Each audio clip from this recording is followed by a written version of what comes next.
Yeah. No, not Trex. Indoor. No, it's luxury vinyl planking. Yeah. It's the flooring.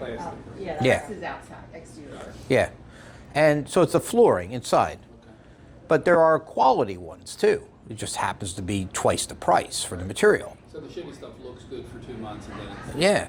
So now you walk in, you go, oh, this house is beautiful, it all fixed, blah, blah, blah. Right? We're buying a house, hopefully closing in a week or two, where it was a flip. Well, the heating system's all crap. Now the owner's sending his guy to fix it all. We'll see what happens. I don't, what the hell. I'll go back out and reevaluate. Yeah. When you're done, then we'll, and then the kitchen, they put the refrigerator in a corner and there's a wall coming off of that corner, so you actually have to squeeze between and to open up the refrigerator. I mean, we're taking out all the cabinetry, rearranging the entire kitchen.